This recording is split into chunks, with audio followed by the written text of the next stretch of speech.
This is the Work Smart Hypnosis podcast, session number 244, Empowering Public Speakers. Welcome to the Work Smart Hypnosis podcast with Jason Linett, your professional resource for hypnosis training and outstanding business success.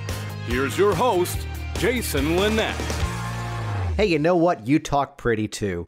Hey, it's Jason Linett welcoming you back to the program. And for those of you in the United States and the release of this episode, happy Thanksgiving. And for everybody else in the world outside of the USA, happy November 28th, or whatever day you happen to be listening to this podcast release.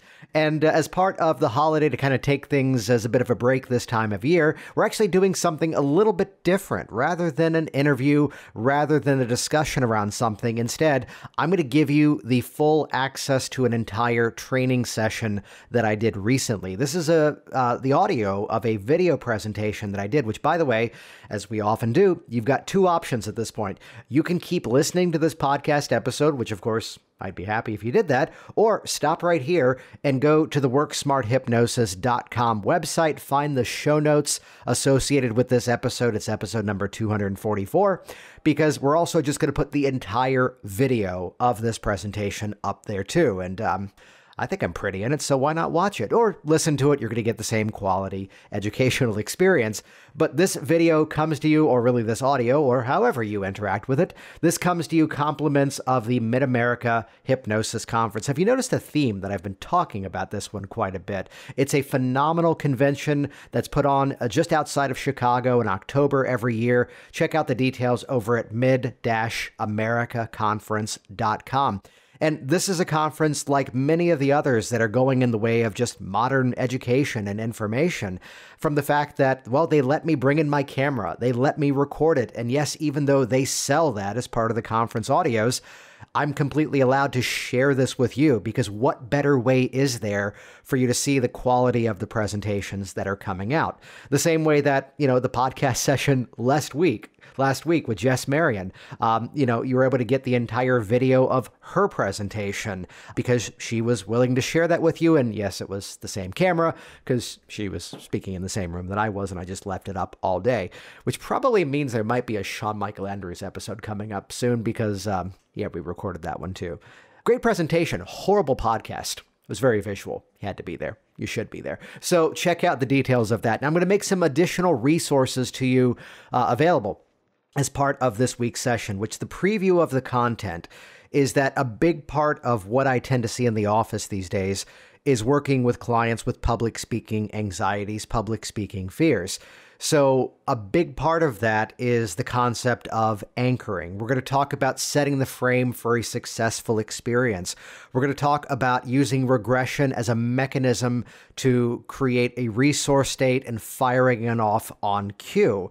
Briefly, I'll dip into the conversational influence strategies that I may even teach my clients so they find even greater success. So there's a lot of stuff in the shape of this 1-hour presentation, which, as I nicknamed it, it was a 3-hour seminar that I did in about 48 minutes. So with that, I'm going to make some additional resources available to you, which if you just go to worksmarthypnosis.com/244, as in the number episode that this is, worksmarthypnosis.com/244. That will just automatically redirect over to the show notes with this episode where you can watch the video. But also on that page, that's where you can get the PDF handout of the document that I made available to the attendees at this workshop. Plus, since a lot of it comes down to the specific phrasing that I use, you'll also get the entire transcription of the presentation. So rather than having to furiously write down the notes and try to figure out exactly how I said something, every word of it has been transcribed and you can model exactly how I do it. So again, the resource is available to you over the show notes for this website, for this episode, simply at worksmarthypnosis.com/244. And while you're online, check out hypnoticworkers.com. And basically what I've just described to you is how I believe, how I firmly feel hypnosis training should be done nowadays, that it should be easy to digest. That yes, I do my own live training events. I just had a big live training event that I hosted in the immediate area. And as much as there is nothing that replaces the live event, there's a cool way that we can begin to twist the digital learning experience, where this is why inside of Hypnotic Workers, there's multiple demonstrations of specific techniques, because it's not about how the technique was done, it's about how the technique was customized for the individual. It's a moment where I'll call it out in a friendly way without saying the student's name. Someone who had gone through my training courses asked me, hey, what should I buy that's out there on stop smoking? And I was able to respond, have you watched the videos inside of Workers? Well, no, not yet. Why? It's like, because there's like 3 or 4 videos where you see real demonstrations of exactly what I do. And, rather than go off and throw money at something and be the information collector, here's what you've already got from me. And by watching the videos, he goes, oh, I get it now. So it's really the behind the scenes curtain, the pullback of here's exactly what I do with my clients. And this is what I've made available as an all access pass inside of hypnoticworkers.com. So check that out online. So with that, let's jump directly into the presentation room. I think in Congress A or whatever seminar room it was up at the Crown Plaza in Northbrook, Illinois. Compliments of the Mid-America Hypnosis Conference. Here we go. The entire presentation, episode number 244, Empowering Public Speakers. The presentation that I'm about to do, I have to do everything contextual in nature. That if you look at, let's go Dirty Dancing on this hypnotic profession, nobody puts hypnotic techniques in the corner. This is a presentation on what I do with public speakers, but let's just rewind out. This is what I do with athletes. This is what I do with practically everything else. But let's get laser specific for a few moments and talk specifically about working with public speakers, because it's where the first kind of frame I want to put on everything that we're about to get into. Let's talk business for a few quick moments here, because why not? This image right here very clearly is an old-timey wagon wheel. I will be signing autographs for personal sketches after this presentation. Hold for applause. Never mind. Old-timey wagon wheel. And the premise of that is inside of your business, define the hub of your communication. What's the way that you want to be interacting with people the most? In the shape of my local business, Virginia Hypnosis, it's the Virginia Hypnosis website, which in 2019, a website is a mechanism to show people videos. That's what it's all about. The other image I want to put alongside of this very clearly is a dog whistle. Never mind the applause, but a dog whistle for the reason that assuming you have a dog, assuming you've trained it to respond to the sound of blowing the dog whistle, you go to the dog park, you don't want every dog to come running. You just want your dog, and that's why you train that behavior. I put those up there because it's where, as we begin as hypnotists, you have every right to run things the way that you want to run it. In terms of, I want to work on anything and everything that's going to come into my office. Though the more refined you get in your journey as the practitioner, the more you start to realize that not just in terms of specialties, but let's call it out, here are the things that you are absolutely excited to work with and you look forward to going to your office to work on. So nowadays in my office, I used to see upwards of like 30, 40 people a week, and now I don't do that anymore.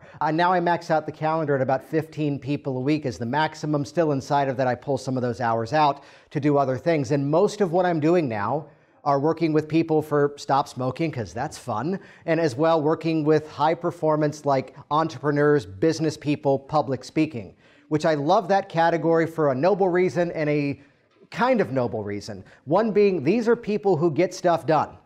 These are people who look at something and take full responsibility for what they've got to create to happen. It's an entirely different dynamic. When you've got this self-made person in front of you, and here's the character type, here's everything in my world that's going so well right now.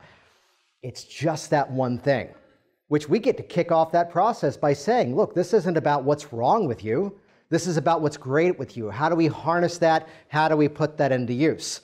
From that perspective, which by the way, I say that to everybody, but for that perspective, every session now goes from good to great. We're harnessing what's great about that and putting them into use. That's the noble reason. The still kind of noble reason is these are people who are used to spending money on themselves. We got bills to pay, right? So looking at the things that you do, even if this working with public speakers category is not your specific interest, which also look inside of that. You all probably know the word that's spelled this way. If you've heard me say this before, stay out for a few moments. How is that word pronounced?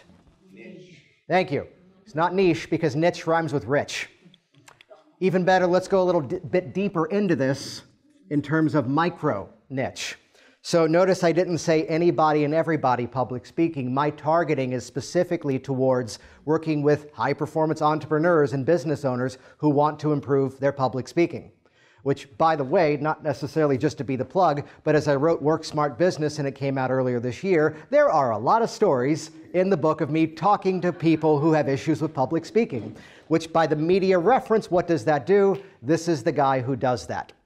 And now, we can talk sales funnels for a moment. I'm positioned at the end of the funnel, and now it's already the buy-in. If you work your business in the right way, it's no longer the dialogue on the phone of, oh, I need this to work. It's instead, I've been tired of this issue for years. I'm ready for Thursday. Let's get rid of this problem, which is a much better dynamic to kick off your process. So much of what we're about to get into, let's build a contextual mindset of all personal change. It doesn't matter what the issue is. All personal change can be broken down to 4 simple questions. How do you feel now? How would you rather be feeling? What are those things you're doing now? What are those things you'd rather be doing? Everything can be fit into that construct. And again, nobody puts hypnotic techniques in the corner to look at any single method and go, well, how can I use that inside of that framework? How can I use that, though, then again, inside of specific categories? There are tips and tricks, and that's what this presentation is about. Because the entire process, something I have not been saying in public presentations until this year, is as soon as I allowed myself to buy into the premise that the hypnotic experience is one part hypnosis session, because yay, we're at a hypnosis convention, but another part, let's call it mutually beneficial psychological influence. That's where the entire thing began to become a whole lot more flexible. That again, it's not just we know this and we say this as practitioners. I don't believe enough of us are actually living this out in our offices. The entire experience is hypnotic suggestion. Even down to the questions that I ask, which I'll give you some of those questions, even down to the stories that I'll tell these people, even in terms of getting into some of the nuances. And my whole mindset, the reason why for many issues I am a multiple session practitioner is, again, I'm amused by negative language used in a positive, healthy way, is that I've got no interest in your problem. Because this is not a process about working on your problem. This is about transitioning you into your outcome. So there's a very specific outcome-based question I'll share with you as part of this that immediately establishes the presupposition you're going to get over that fear, but now we're moving into peak performance. Now we're moving to actually improving the skill, which, by the way, as is my style, you are all furiously writing down notes because I like to do a 3-hour presentation in 48 minutes. I am filming this, and this might become a podcast depending on video quality. I say that for an audio podcast. That's a stupid sentence. But I'll make this video available to you, and I'll pay the money to have my other people go off and transcribe every bit of this. So if you've seen me at the table, I have my purple iPad of justice, my glorified clipboard. If you've already done it at this event, everybody's getting the same stuff. If you're already on my list for other things, do this again anyway, because this tags you specifically for being here. Because if you see the stuff I'm doing on Facebook right now, but join us next year at this event, let's get those people here. So I'll pass that around so you can relax those hands and leave your hypnosis conference without carpal tunnel. Some of the questions that I'll ask to kind of pre-frame, to build the scenario of what we're about to get into, which, by the way, this is also going to be a workshop on anchoring. This is also going to be a workshop on doing an actual group demonstration, so you can use this stuff for yourself. I have fancy neon green handouts, which I save for later because I don't want you seeing the technique until we've done it. And for those of you who are familiar with Mad Libs, we're going to spend a good 75 seconds talking about Mad Libs. Yay, cliffhangers. So some of the pre-frame questions. The person reaches out to me, and the first question I'll ask is, what's the situation in which you need to improve that public speaking? You know, just simply getting some of the nuts and the bolts of the details, because just as a preview, it's going to be different from one presentational style to the other. You know, it's where I'll ask the question sometimes, just so I know the desired outcome, you know, level with me. How dynamic does your presentation have to be? Which, think about why I asked that. I'm in Springfield, Virginia. I'm in the Washington, D.C. metro area. And it's a different presentation style when it's the guy at the Pentagon standing behind the lectern, clutching it with all of his might so you can't see his hands shaking, and talking about what's on a PowerPoint display behind him. That's a different presentation with, there are many people who fit into this description, and this guy gave me permission to say it in this generalized way. He's a guy who he goes, I'm a political lobbyist. I'm one of the good ones, which is rare to find in DC. I'm one of the good ones. I aged out of the foster care system. And I now do advocacy and fundraising for foster care programs. And I have to step onto a platform and speak to privileged millionaires who grew up with both parents and get them to fund our program. Can you see that's going to be a different dynamic than, clutching with all his might, hiding behind the lectern so you don't see the legs shaking. One is this, I have a guy one time who I made a mistake with, but he laughed at it with me, so we kind of didn't offend him, because he goes, I work in groundwater contamination, and I've been invited to do the closing keynote at our annual groundwater contamination convention, to which I go, that sounds like an exciting group of people. He goes, yeah. And he invented this technology, which they've now patented, and it's now being licensed to all the other companies around the world who do this. And he goes, basically, in terms of groundwater contamination, I came up with a system that makes it so we've shortened the paperwork time frame. That basically it's one of the same 15 to 18 core issues or something else. So we've created a document at the beginning of our tracking to expedite the record keeping. To which I slip and go, you invented a checklist? He goes, yeah, basically. I'm like, that's it? He goes, I know, right? I'm like, no one else thought of it? He goes, I know, and we patented it. Can you believe that? It's like, which again, how dynamic does the presentation need to be? Not much. So it's where, you've heard horror stories of the, let's pull in unfair stereotypes, the male hypnotist saying to the 65-year-old grandmother, imagine there you are on the beach looking sexy in the bikini as you've lost the weight. That might not be her goal. So don't be the asshole who says that. So the same as, here I am working with this government contractor, and I'm trying to get them to channel like the most dynamic speakers in the world. That's not the desired outcome. So it's not to say one is right or wrong. It's a matter of what's appropriate for the situation that they're going to be inside of. What's the next step? I always want to move people after the problem. I want to be throwing that hypnotic lawn dart, patent pending, I want to be throwing that hypnotic lawn dart after their issue, which is building the presupposition that now the issue is already resolved, which this is a story I'll tell my clients oftentimes over the phone, just so I know what the outcome of this ought to be.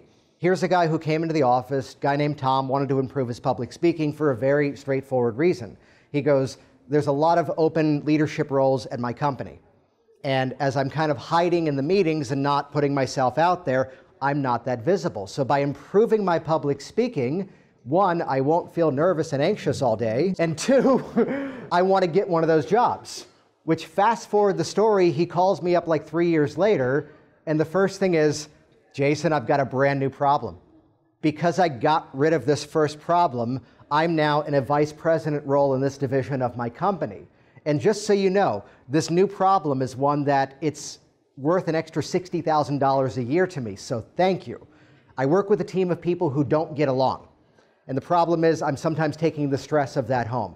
I wouldn't have this problem if I didn't get rid of that problem, so I'm not complaining, but just, help me deal with this thing a little bit better. So the greatest problems in life are the ones we invent ourselves, is the lesson of that story. So what is illustrated by telling that story? Hey, this stuff works. Without having to say, hey, I'm good at this. Trust me, come on. No. Instead, show is better than tell. Give that demonstration of that desired result. The next nuance of this, and I'll give you a few of the tips and tricks inside of this toward the end of this, which is that if, the positioning that I got because of the book, the positioning I got because of the podcast, the speaking I do around the world, filling in that gap of using the hypnotic languaging for greater influence, greater positive persuasion as I put it together. So it's where if I'm able to deliver the phrase that this process is on one part of things, I love the phrase, it's a hybrid approach, because that can mean something different for whoever I'm talking to. It's a bit of a hybrid approach where on one side of things, we're going to be resolving that fear. On the other side of things, would you find a greater level of confidence if you had a few, let's call them influential secret weapons to deliver your message with greater influence? Would that be helpful to you? don't you think you would, and listen for the embedded commands, don't you think you would naturally feel more confident now as you're speaking and now are putting greater influence and greater impact in your words? Would that be helpful as well? So it's where on one side of things, we're going to be addressing the actual presentation, the actual emotional undercurrent of that issue. On the other side of things, let's punch it up. Let's take some of that messaging, and I'll share some of the nuances of how we do that over time. I want to build a few other foundational points before we get into the concepts here, because this is our good friend, the bell curve. And any emotional state, we're about to talk about anchoring. For any emotional state, whether it's happiness, frustration, hunger, boredom, whatever emotional state it might be, there's a place where it starts at 0, and then it slowly ramps up 10, 20, 30, 40, all the way up to 100%, and then from there it goes right back down to baseline to 0, which 0 is not necessarily a negative, it just means it's not there anymore. This is common language in terms of anchoring. I want to give you a bit of a strategy that you're going to hear in the group demonstration we're going to do here in a bit, where the question would often be, if I want to, which let's get jargon out of the way, you'll hear anchoring, you'll hear triggering, you'll hear building resource states. We're all using the same language, so choose your favorite method. But the question is, if I'm observing this emotional state, let's go with confidence. If I'm directing my client into an emotional state, and I want to build the ability to create the anchor and then trigger it later, just someone call it out. If I'm building the scape of drawing up the feeling and then letting it ramp back down, at what point in that journey do you think I'd want to do my best to establish, to build that anchor? And some people were pointing at the very top, and like those people, I was also wrong. Because the answer is just before the peak. Because get ready for the giant air quotations. In theory, if I do it at the peak, I might be missing it, and again, in theory, I might be catching it on the downward moving slope, thereby building the anchor on the feeling falling down. Which, how the heck do you do that? As you're directing the client into that amazing emotional state, opening up that full sensory acuity, opening up that full calibration, and observing that moment and trying to guess exactly where it is and time it just right. Which, those of you who have been seeing clients for quite some time, that doesn't sound as complicated as it does to those who this is a newer concept to. How do you track it? How do you build that? So you can open up that full calibration, you can open up that full sensory acuity and just get really good at guessing at it, or you can just cheat appropriately. Which I hate the nuance of people taking various techniques that are already out there and slapping a fancy name on it and calling it their own. So with that being said, let me now introduce you to the anchoring sandwich. Yeah. Sandwich between two suggestions of increasing the emotional state. The creamy white center of that hypnotic confidence Oreo is the suggestion to establish the anchor. Sandwich between two moments of building the emotional state in the middle is where I say, do the thing. So let's assume it's the simple example of squeeze the hand into a fist. This sounds technical, it's actually quite simple. As you let that feeling of confidence begin to rise up throughout you, take that hand, squeeze into a fist, turn up that confidence even greater, even stronger. You heard the sequence there. Turn up this feeling, do that thing, turn up that feeling even more. So by doing that, we are just naturally driving to either discover or create that moment in a much more organic sense, while at the same time opening up that calibration, observing what the person is going through. And this is where we as the practitioner are learning how to really see when the person is truly shifting into that. Focus on that feeling rising. As you do that thing, turn that thing up even more. I'm the guy who also talks about business in terms of hypnosis, and if you've heard me do that before, really it's the same lecture. Because whether we're moving someone from curious shopper to satisfied buyer, whether we're moving someone from I'm terrified of public speaking to now I'm getting better at this and I'm really excelling at this, it's a similar journey. So recognize that even in your office, even when it's already a paying client, and in my business systems, they've already prepaid online and then they show up. There's some ways that I book things now that I'm doing that phone consultation when they've already paid in full and signed up. It's so much more fun to do that process without having to sell something because the online stuff has sold it for me. So it's where I am selling the technique. I am ethically and just bouncing that conversational change strategy off of you before we do it. So this is where I will give my clients a bit of a menu. So let's get specific to the public speaking here. There's a concept that's out there called anchoring. And this might sound like something brand new to you, but I'll tell you it's something you're already doing. And in my hypnosis world, we often live by the phrase that the same way into the problem is the same way out of the problem. Because up until now, whenever you found yourself in front of that group of people speaking in public, hypnotically you connected yourself to feeling this sensation of fear when you saw that audience, right? So part of what we're going to do today is retrain that anchor, which again, this is something you've done on your own your entire life. You hear a song on the radio. It reminds you of things you were going through when you heard that song. You walk into a room and you smell lemons. And it reminds you of this cleaning product. It reminds you of that dessert. We are constantly getting anchored. It's the law of associative memory. So as part of what we're going to do today is we're going to build a thing that's called a resource anchor. And it's going to be a thing that you can do anytime, anywhere, and nobody is going to know you're doing something, which, back to the hypnosis audience, sorry. Rather than the game of giving you a 45-minute audio program and telling you you're going to have to listen to this every single day for the rest of your life, otherwise this isn't going to work, we're going to build the ability that in any moment, even if you feel the slightest trace of that old, useless, unnecessary feeling, here's a quick thing you can do without anyone realizing you're doing something and immediately go back into that confidence. Sound good? And they always go, yes. What have I just now described? The exact process we're about to do. Describing the technique is doing the technique. Business. Tell them what you're going to tell them. Tell them what you told them. And by engaging with you conversationally before the process begins, you are ratifying, yes, that's going to work for me. Which then by the time I deliver it in the process, it's familiar. They're meeting up to that expectation. Now we're in sync and we've taken our techniques from good to great. But here's the menu. Now, you know the situation in which you're going to be speaking, right? So you tell me. I'll give you some options here, because some people that I work with, it's as simple as a gesture like taking your finger and thumb and squeezing them together. For some people, it's like squeezing both fists and releasing. If you watch any of my videos, you've seen this gesture, which usually I start the camera shot after I've done that, because then it's not weird.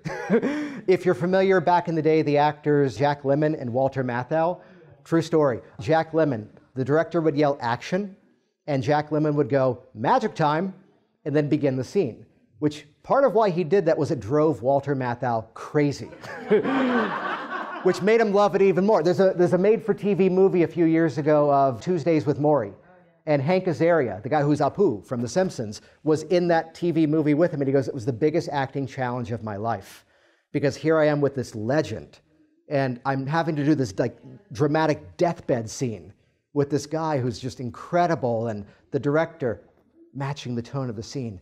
Action, Jack Lemmon, magic time. So we're familiar with anchors. So for some people, it's a squeeze of the fingers. For some people, it's a squeeze of both fists. For some, it's a clap. I get a lot of my public speakers, the same as I work with athletes, it's something organically in their posture, such as that moment of feet on the ground and the shoulders back, the chest out, and now they're welcoming the audience in and they're bringing everybody into their message. Which, has anyone here seen The Marvelous Mrs. Maisel? Yes. Which that moment is constantly in that show. They're experts in anchoring. They call it tits up.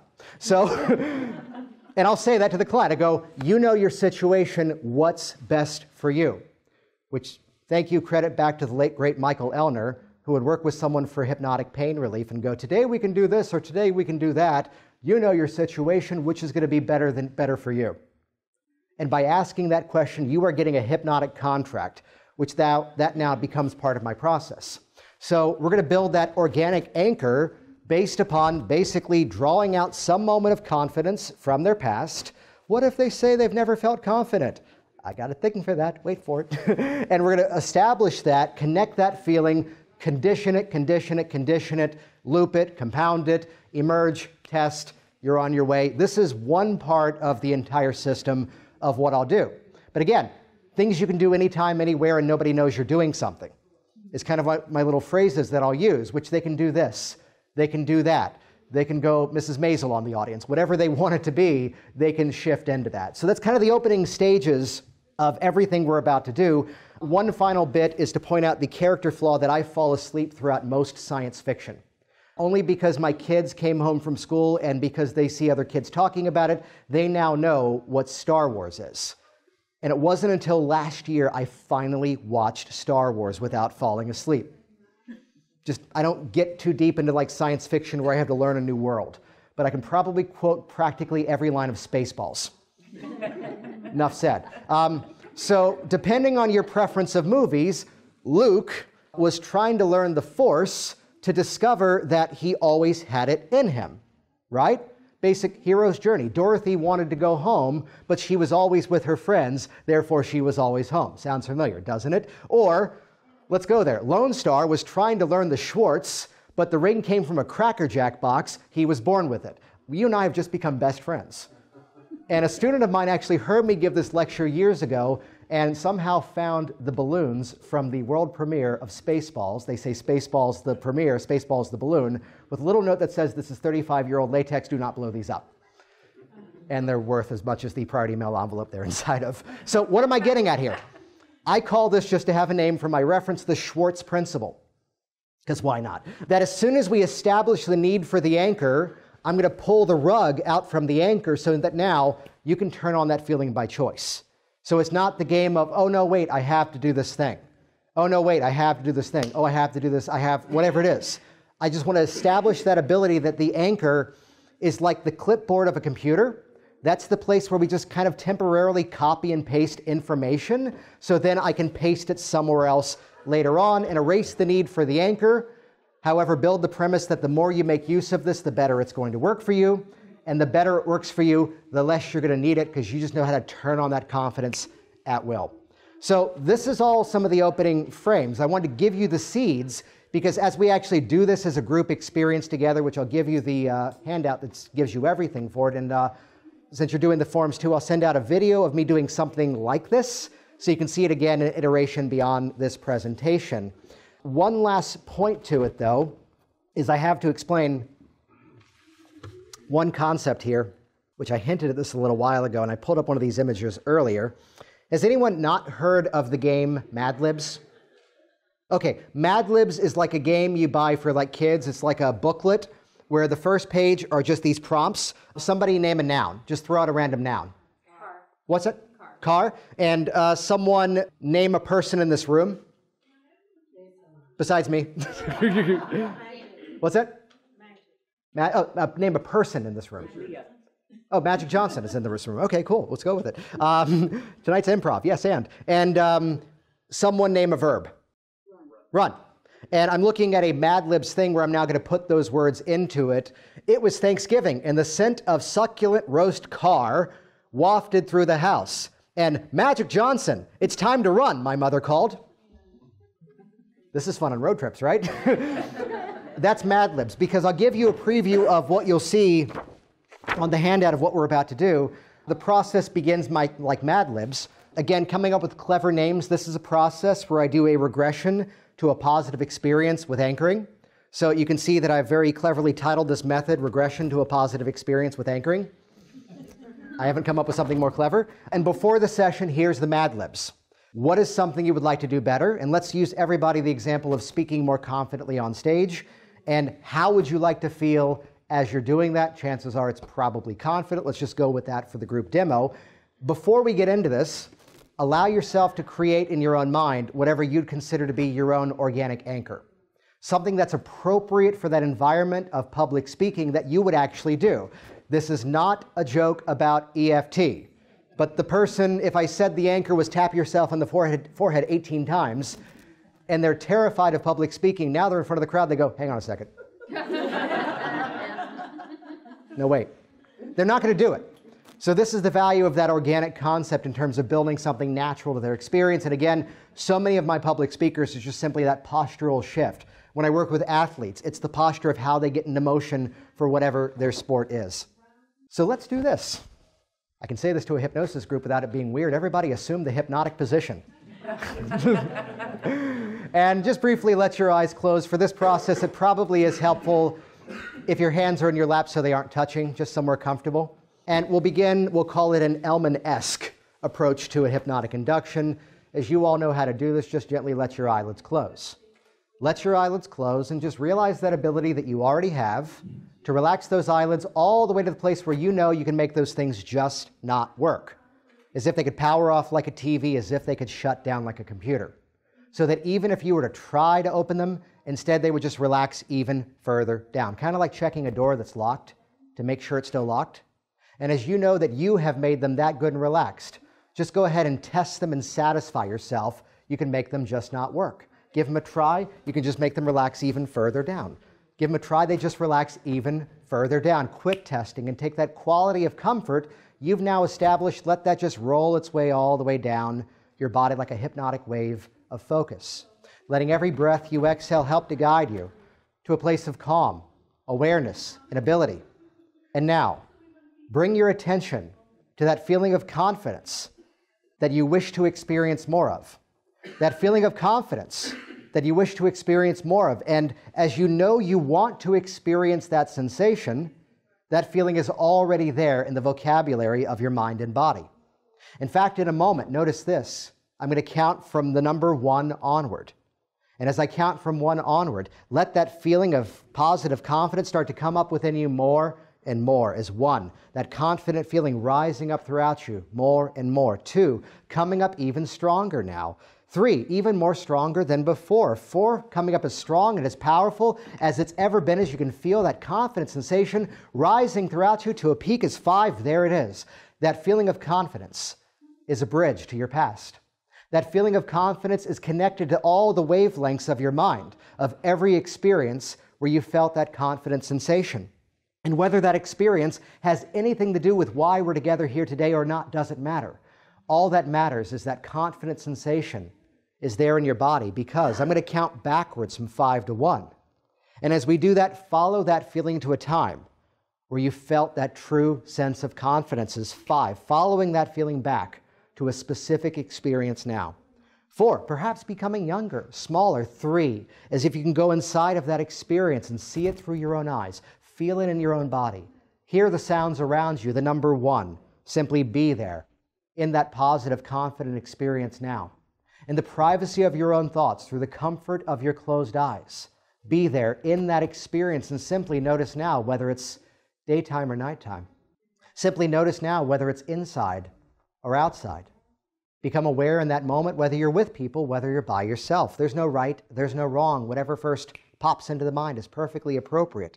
Go into that confident sensation now and let that feeling start to rise up throughout you more and more with every breath you take in, with every breath you let go of, letting that feeling start to build and bubble up more and more throughout you.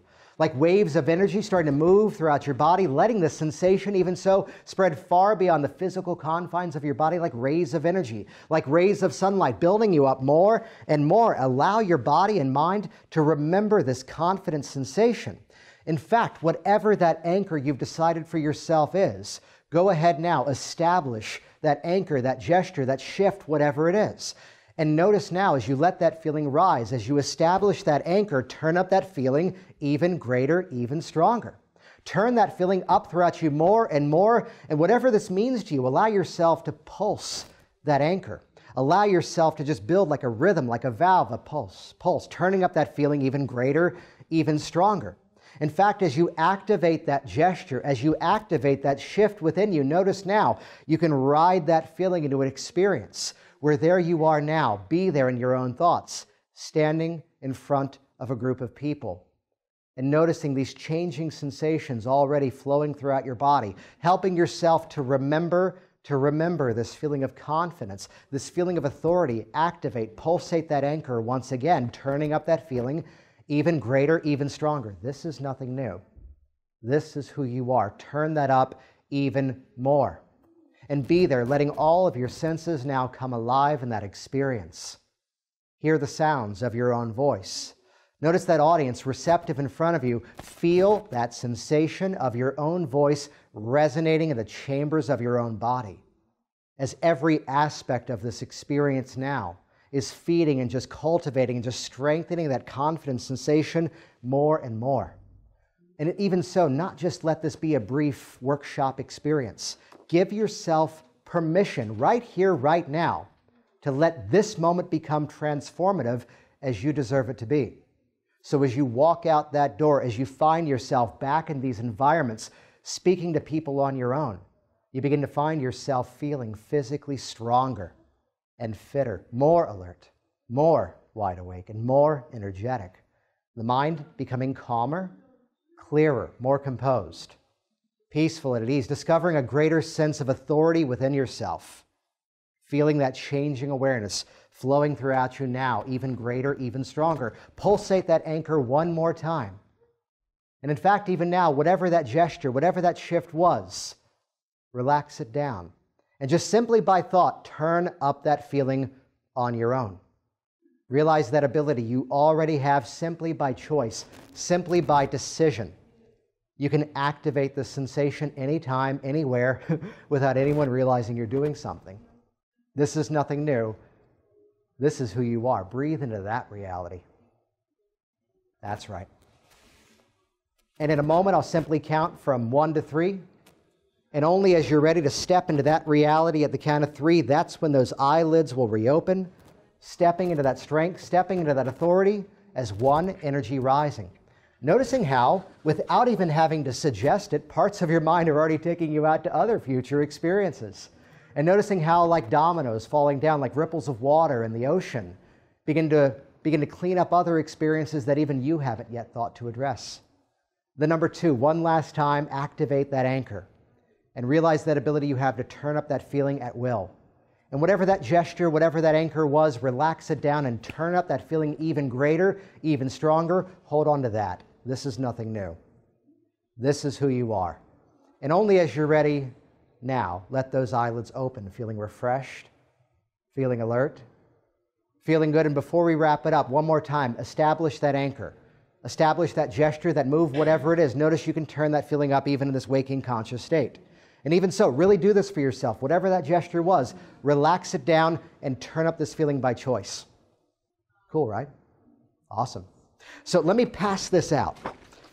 I have way too many of these, so feel free to grab a couple of them. One for the office, one for the car. This presentation is hypnotic in nature. Do not listen to it while operating a forklift. So really, without having to play the game of scriptural analysis, we don't really have to go line by line and unpack everything that's here.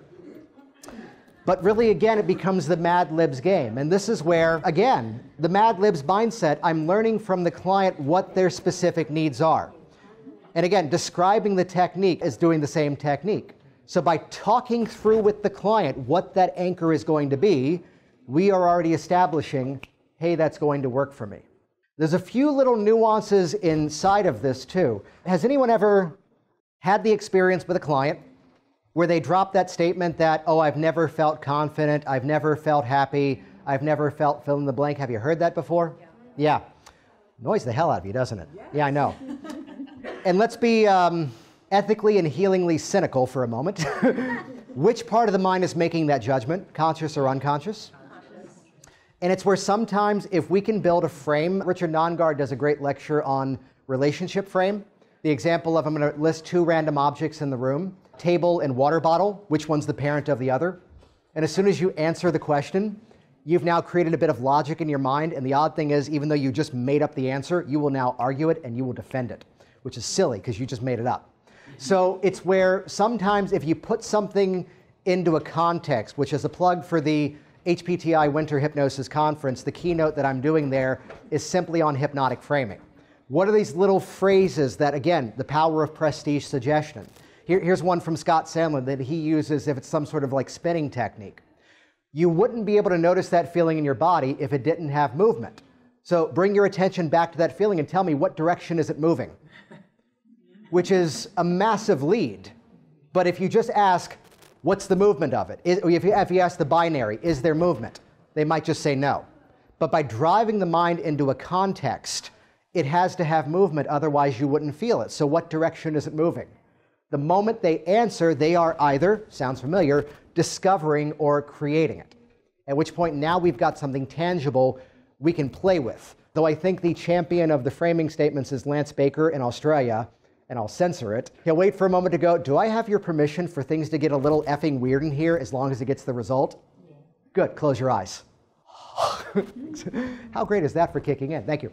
So there's a framing statement inside of this, which whether he is your choice of politics or comedy or not, Bill Maher on HBO hosts a program called Real Time with Bill Maher. And there's a common routine that he does on that show, which I wrote it down because I keep getting it wrong. I don't know it for a fact. I just know it's true.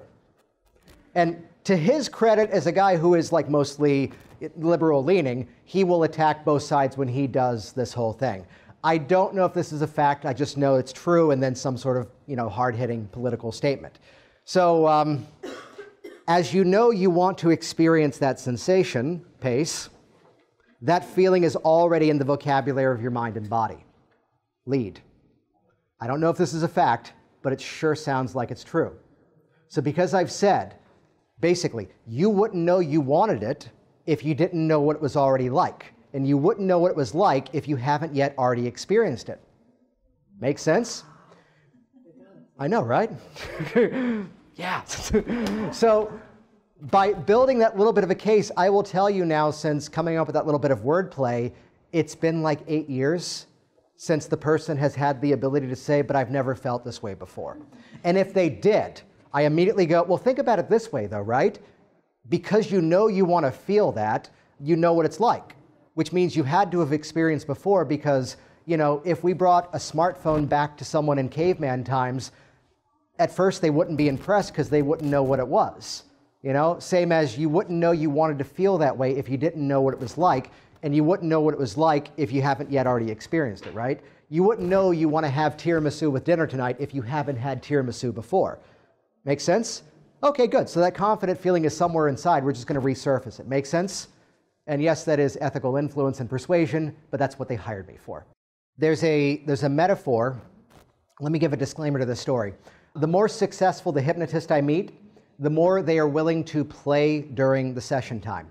They are willing to throw out an experiment and find what happens if I do this. So here's one of my examples. Here's this extended metaphor, which branches off of that term.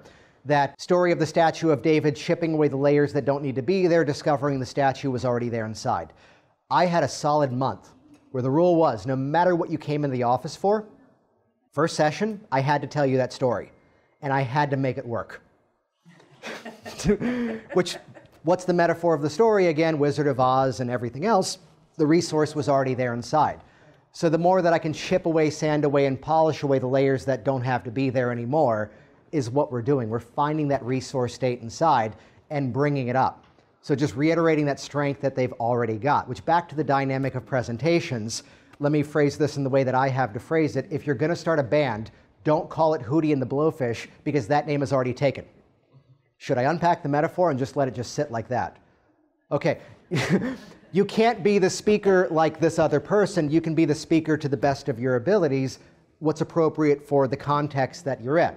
So rather than being something new, it's about who you are. But this perfectly leads into the next point of this, which is that I'm going to give my public speaking clients homework, which is that I want them now to surround themselves with effective speakers. I want them to surround themselves with good information, which can be as simple as saying TED Talks. Start to listen to those. Start to listen to people who have done audiobooks that are also dynamic speakers, and start to hear their delivery. Start to hear some of that. Surround yourself with people, and I'll tell a personal story on this one, which is that I am not trying to emulate or copy someone else's stuff. But there's a moment that if I'm doing like a webinar or an online presentation, let's call out the structure of a webinar. I'm going to teach something for a long time, and then there's going to be a natural pivot at the end of it to go, here's how you can get more, and there's the sales offer towards the end once the value has been established. And I'm channeling Steve Jobs in that moment because he's so excited about the product, he's so excited about the new features, it's faster, but one more thing. And Apple did not invent wireless internet, they got to premiere it. He lifts up the laptop, there's no cables, it's wireless internet. He's talking about the new features of the phone, but one more thing, he hits the button and the Jetsons have arrived, we've got a video phone in our hands. So that moment of the one final pivot, I go, I'm not trying to be Steve Jobs when I'm presenting, but I'm drawing a clear line of once I have established the full value, that's where I then go, and here's what else. So here's the great value, but there's just one more thing that can help even more. This is why you want that. So look at that example. I'm not trying to sell his products. I'm not trying to be him, but I can model something that came out of that as a simple example. So to look at other presenters, other speakers, and start to kind of become that chameleon, drawing in some of those other resources too. So that's some of that conscious homework. There is one simple nuance which, again, depending on their situation, we're going to engage in a dialogue, and I'm going to go into my hypnotic data bank, which of all the different techniques that we know, and sometimes play the game of what techniques can they often use. The one that I'd share with you is a simple one. That why is it that most speakers gesture awkwardly? Why is it most speakers pace uncomfortably? Because they don't know what they should be doing. Again, going for the specific rare cultural references, has anybody seen The Ballad of Ricky Bobby, Talladega Nights, the Will Ferrell race car movie? The opening scene, this race car driver is being interviewed. It's Will Ferrell, so comedy. And the opening bit is he's now on camera for the first time being interviewed, and what's the gag? Where do I put my hands? He doesn't know how to stand in front of a camera and appear natural. Oh, just put them down by your sides. Okay. And hilarity ensues. So, and many people have seen that movie. I can give the reference. They get the humor of it. But I go, here's the strategy. We've talked about anchoring. And as part of your presentation, step one, you want to rehearse the stuff that you're going to be doing. You know, if you're getting up there and doing it for the first time, no wonder you're terrified, and that's the one negative suggestion I'm going to give you. So give it some thought, give it some outlines, the way that I've got a bit of an, cheat sheet over here for my points of what I'm covering. But at the same time, recognize in your presentation, here are the positives, here are perhaps the negatives or the challenges of that industry. And here's the disclaimer that I'll give you on this one.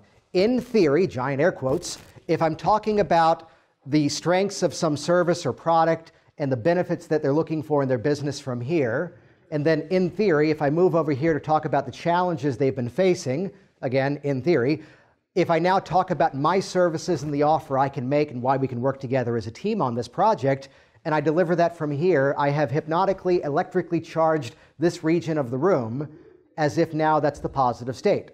But then again, of course, there are other services that are out there you might have been looking at. And I'm now talking about the competition and the negative thing. Let's pull back for a moment and let's be a little appropriately cynical on this. And this is really what I say to people on this. Because I've delivered the sales message from here, is that going to produce the sale? The best you can say is maybe. Because I've talked about the competition from over here, is that going to influence them to not buy with those people? Again, the best you can say is maybe. But at the same time, am I now moving with intention and with purpose to stand over here and deliver my message congruently, effectively, and confidently? And also, I know when it's time to talk about the other things, now I have a reason rather than where do I put my hands. So the riddle at the end of this technique that I want you to play with as you work on your presentation is, are you hypnotizing the audience or are you hypnotizing yourself to be more confident? Either way, you can see how this is going to help you, right?